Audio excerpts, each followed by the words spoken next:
Je répète, le célibat, la rétention, l'abstinence, c'est un cheat code littéral contre quasiment toutes les armes de la matrice. Ça, faut juste le graver une bonne fois pour toutes dans sa tête. Tu ne fais plus avoir par l'hyperconsommation, que ce soit de quoi que ce soit de matériel, mais surtout d'ultra sexualisé comme le porn, toutes les pubs à la con, tous les réseaux sociaux où les femmes sont dénudées au possible. Tu ne prêtes plus attention à ces femmes qui se montrent justement pleinement que pour ça et qu'avec ça, puisque tu comprends qu'en fait c'est tout ce qu'elles ont à apporter, ça te nettoie ton esprit, tu désexualises ton esprit, tu vois la relation avec le sexe opposé très différemment. Tu changes de vision, de valeur, de perspective, de rapport.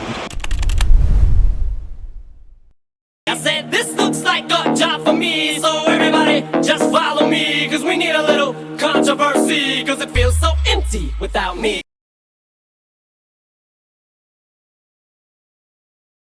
Pourquoi est-ce que Dieu te garde célibataire plus longtemps que les autres? Pourquoi est-ce qu'on dirait que Dieu met toujours un délai au début de ta vraie vie sentimentale? La dernière, la bonne. Regarde bien autour de toi, tu verras que quasi tout le monde est en couple. Quasi tout le monde est sur le marché de la séduction, quasi tout le monde est dans la drague, dans le flirt, cherche à plaire. Et pour la grande majorité des gens, effectivement, ça mène à des relations humaines qui sont malheureusement trop souvent gouvernées par les valeurs modernes. Et c'est pour ça que Dieu te garde célibataire. Dieu n'est pas bête, Dieu est notre créateur, Dieu est l'intelligence suprême. Et quand Dieu a un de ses élus à cœur, quand Dieu veut vraiment s'assurer du fait que l'engagement relationnel dans la vie d'un de ses élus soit sain et bon et bénéfique, eh bien il préfère le faire arriver un peu plus tard. Si tu es un éveillé, si tu es quelqu'un d'assez conscient et d'assez lucide dans la vie, si tu fais les bons choix, normalement tu évolues constamment dans un monde où la plupart des gens stagnent. Bien sûr que tu pourrais aller dans n'importe quel centre-ville du monde, bien sûr que tu pourrais aller dans n'importe quel bar, dans n'importe quel centre commercial et aller approcher des étrangères. Bien sûr, tu pourrais le faire. Mais encore une fois, Dieu ne veut pas que tu sois avec quelqu'un de normal. Dieu ne veut pas que tu sois dans une relation moderne. Dieu ne veut pas que tu sois dans une relation classique. Dieu veut que tu sois dans une relation unique. Si Dieu te considère comme un de ses élus, forcément, il va aussi te réserver un type d'histoire sentimentale différent. Alors ça peut être l'inverse total, trouver la femme de ta vie à 15 ans, rester avec elle et avoir une de ces histoires qui se font quasiment plus aujourd'hui, ça fait 60 ans qu'on est mariés, on a des enfants qui ont des enfants, et on a toujours été heureux ensemble, tu vois. C'est une possibilité. Une bonne relation, c'est soit deux humains qui savent déjà qui ils sont parce qu'ils ont été testés, éprouvés, forgés par les combats de la vie, et qu'à force de chute, à force de désillusion, à force d'apprentissage, à force d'expérience, ils ont compris qui ils étaient vraiment. Et donc ces personnes-là peuvent se mettre en relation de façon assez aisée, car étant sûres de savoir qui elles sont aussi sûres de savoir reconnaître les gens qui savent qui ils sont, et donc de choisir en conscience des deux côtés d'être pleinement immergé dans cette relation, immersé dans cette relation, investi dans cette relation. Et encore une fois, le mot-clé ici, c'est consciemment. Un autre type de relation qui peut très bien fonctionner, c'est quelqu'un qui sait déjà très bien qui il est, qui est avancé, ancré, aligné, et qui prend sous son aile une personne qui l'est un peu moins, mais qui a par contre, pour pure volonté, de se laisser mentorer, guider, shaper, leader par la personne qui est déjà pleinement éveillée. Et là, tu vois, je dis pas homme ou femme, hein, parce que des femmes très éveillées peuvent éveiller des hommes, et des hommes très éveillés peuvent éveiller des femmes. D'ailleurs, je pense que c'est une des façons les plus radicales et saines et normales de se faire éveiller. Voilà les deux relations qui marchent. Sinon, ça fonctionne pas. Donc quand tu es une personne qui évolue constamment, en tout cas assez régulièrement, qui fait des gros travaux d'introspection, qui se demande qui suis-je dans ce monde, quelle est ma place en tant que moi, mais quelle est ma place dans la relation, quelle est ma place dans la famille, quelle est ma place dans la société. Bref, quand tu es un humain qui humanise, qui avance, qui évolue, qui se transforme, qui transmute les circonstances, qui agit vraiment au quotidien, forcément tu es voué à te modifier, à changer Et donc, le but d'une relation, c'est toujours ça, c'est de trouver quelqu'un qui, bien sûr, aime qui tu es, mais qui aime aussi la direction que ta vie prend, la direction que ta personnalité prend, parce que tu sais qui tu es ancré. Je te répète donc l'importance de savoir qui tu es, avant de trouver la bonne personne. C'est parce qu'au moins maintenant, tu sais déjà ce que tu veux. Tu vas plus faire semblant, tu vas pas jouer à des jeux, tu vas pas commencer à faire des concessions ou des sacrifices que tu sais littéralement inutiles ou juste néfastes pour toi. Tu perdras pas de temps à date parce que tu as tes standards qui sont ancrés. Donc si dès le début les choses ne rentrent pas dans ton cadre, eh bien tu sais que tu peux très vite passer à autre chose sans trop te prendre la tête. Comme je te le dis, tu es un homme, tu as une période de reproduction qui est beaucoup plus large et vaste que celle d'une femme. Tu as le temps. Il n'y a rien de choquant de voir un homme de 35 ans prendre une femme de 21 ans. Absolument rien de choquant. Et l'écart d'âge peut être encore plus large si ce sont des personnes pures d'esprit et matures, je dirais plutôt matures d'esprit et pures de conscience. Donc vraiment, l'idée c'est de se dire que Dieu il nous garde pas célibataires pour rien. Je répète ce que je te disais il y a quelques instants. Je me mets moi en avant et je mets n'importe quel autre mec avancé ou femme avancée en avant en disant ça. On peut à n'importe quel moment trouver une relation, le problème c'est pas ça. La plupart des gens qui sont célibataires, malgré le fait qu'ils soient dans l'abondance, c'est parce qu'ils savent très bien qu'ils doivent se préserver et garder une certaine pureté de vie, d'esprit et de discipline pour, entre guillemets, je dirais, allez, avec un côté un peu spirituel, aux yeux de Dieu, trouver grâce pour qu'il nous offre une de ces perles les plus rares du sexe opposé. Mais pour ça, il faut mériter cette perle rare. Et ça, c'est aussi un truc que la plupart des gens ont du mal à garder en esprit, c'est que tu penses que Dieu va donner ses pépites les plus rares à un crétin qui n'est pas prêt pour la recevoir. Non, ça se passe pas comme ça. Une perle rare, en général, elle a été gardée par un père solide, des valeurs familiales solides. En général, dans ce genre de transmission de valeurs, il y a une certaine spiritualité, il y a une certaine religion.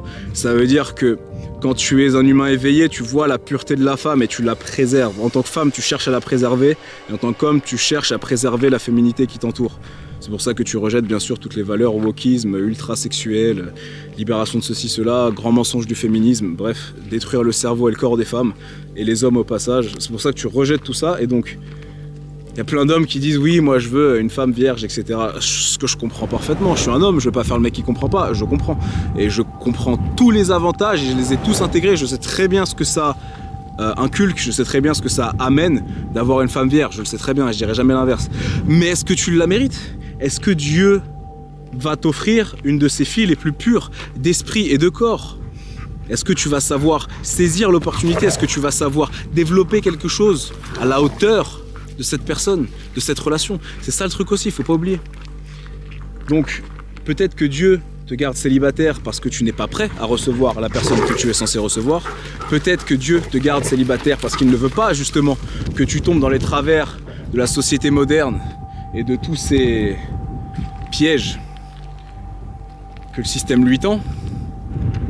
Peut-être que Dieu te garde célibataire parce que tu es dans un moment de ta vie où tu dois juste être célibataire pour ne pas avoir la responsabilité de la relation. Parce que si tu es un vrai homme de cœur, ta relation, elle va te coûter sur le plan sentimental, énergétique, émotionnel, intellectuel, financier, parce que tu vas t'investir dedans corps et âme, tu vas partager tes ressources avec ta femme, ton cœur, tu vas lui ouvrir, tu vas faire preuve de vulnérabilité, de compassion, de compréhension, de patience. C'est un humain que tu as face à toi, c'est un humain avec lequel tu as envie d'avancer. Donc si tu es vraiment investi, si tu n'es pas un rat dans ta relation, ça va te coûter. Et il y a des phases dans sa vie où il vaut mieux être célibataire, seul et n'avoir aucune responsabilité pour pouvoir bâtir justement le futur qui permettra d'avoir au moment présent, à ce moment-là, la relation parfaite, le style de vie parfait, encore une fois, en fonction de ce que toi tu attends. Mais ne voyez surtout pas le célibat comme un problème dans vos vies ou comme quelque chose de négatif. Je le répète, le célibat, la rétention, l'abstinence, c'est pour un homme en tout cas, aujourd'hui, pour les femmes aussi, hein, mais pour un homme aujourd'hui, un cheat code littéral contre quasiment toutes les armes de la matrice. Ça, faut juste le graver une bonne fois pour toutes dans sa tête. L'homme qui contrôle sa luxure contrôle 95% des armes anti-matrice et système. Tu te fais plus avoir par l'hyperconsommation, que ce soit de quoi que ce soit de matériel, mais surtout d'ultra sexualisé comme le porn, toutes les pubs à la con, tous les réseaux sociaux où les femmes sont dénudées au possible.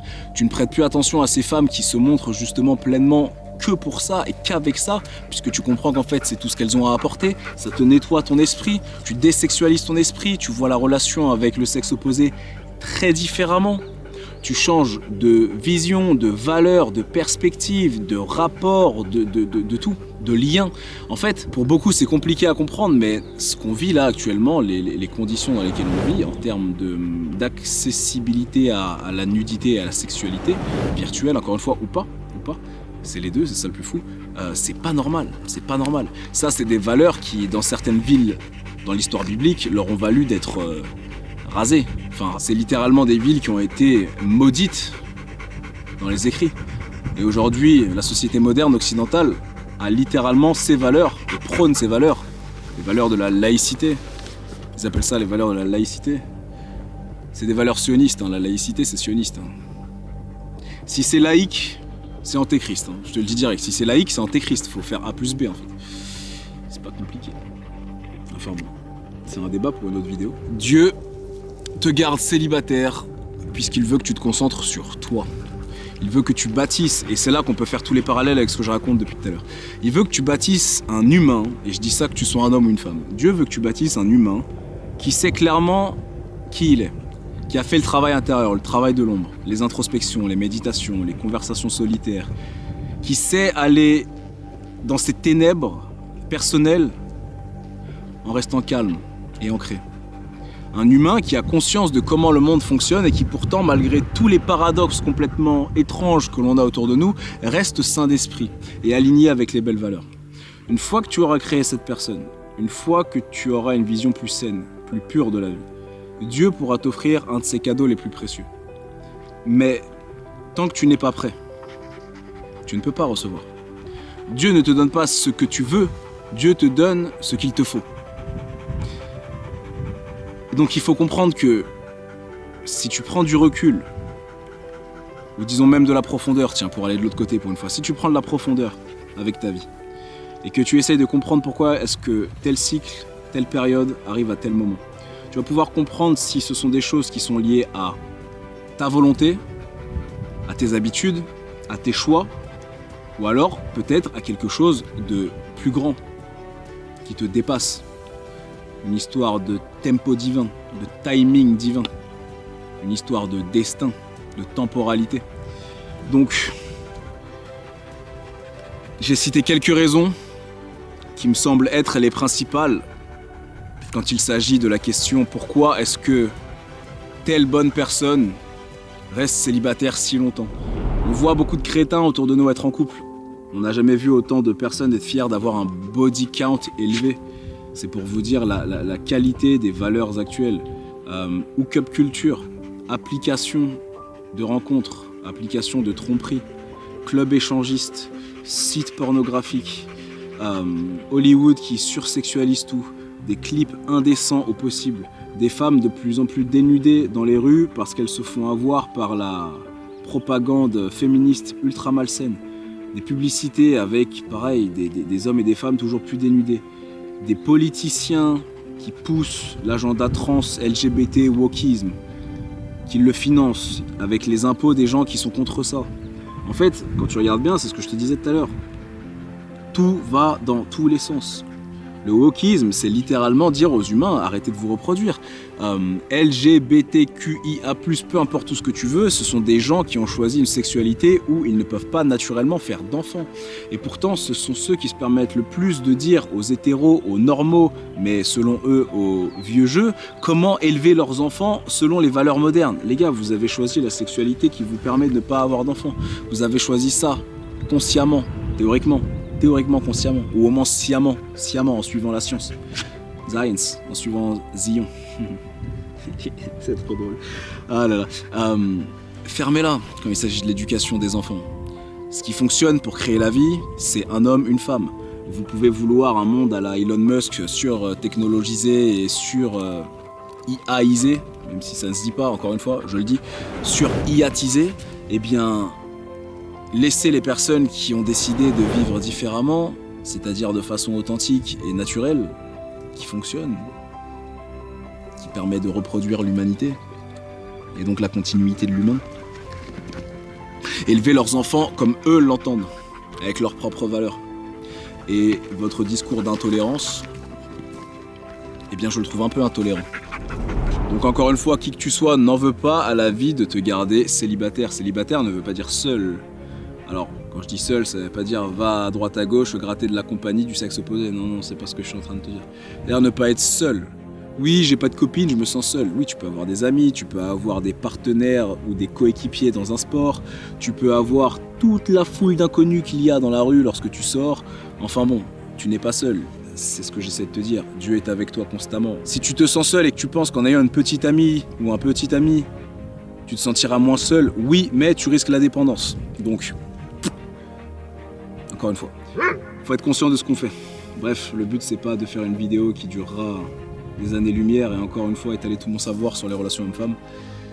Tout ça pour dire que ne craignez pas votre célibat. Souvent, c'est la période durant laquelle vous pouvez envoyer tout ce que vous avez à envoyer, justement. Vous pouvez offrir au monde tout ce que vous avez à offrir sans avoir la moindre urgence, responsabilité. T'as pas vraiment d'obligation. T'as pas besoin d'être présent pour quelqu'un. Ça te tient à cœur, c'est ça le truc. C'est pas que c'est négatif d'être présent pour quelqu'un. C'est magnifique dans une relation d'être présent pour l'autre. Mais ça te tient à cœur, donc des fois tu dois faire certaines concessions que tu acceptes personnellement. Mais du coup, quand tu es célibataire, tu n'as pas ces concessions à faire. Donc ne vois pas encore une fois le célibat comme quelque chose de néfaste ou de triste. D'ailleurs, dans la plupart des écrits, je parle bien sûr des écrits divins, dans la grande majorité du temps, on voit que si tu n'es pas marié à la bonne personne, la seule chose à faire, c'est d'être célibataire et abstinent. D'ailleurs, messieurs, il est bien écrit dans la Bible, encore une fois pour vous prouver à quel point le féminisme, c'est un combat anté-divin. Pour ne pas dire juste antéchrist et antichrétien, anté-divin. Il est écrit dans la Bible qu'il vaut mieux pour un homme vivre sur le coin d'un toit, littéralement là, sur le petit coin d'un toit, que d'avoir une femme provocatrice et provocative. Donc, ça a été traduit et adouci. Je crois que dans la version originale, ça disait qu'il valait mieux pour un homme être sur le coin d'un toit durant une tempête ardue plutôt que d'avoir une femme provocatrice ou provocative. Le féminisme crée quoi? Des femmes quoi? Et après, il te dit que tu dois être en couple avec ces femmes-là et leur payer les dates et provider pour elles. Les gars, n'oubliez jamais la guerre contre la masculinité, ok? Contre la féminité, contre le genre humain. On reste conscient de ces choses-là.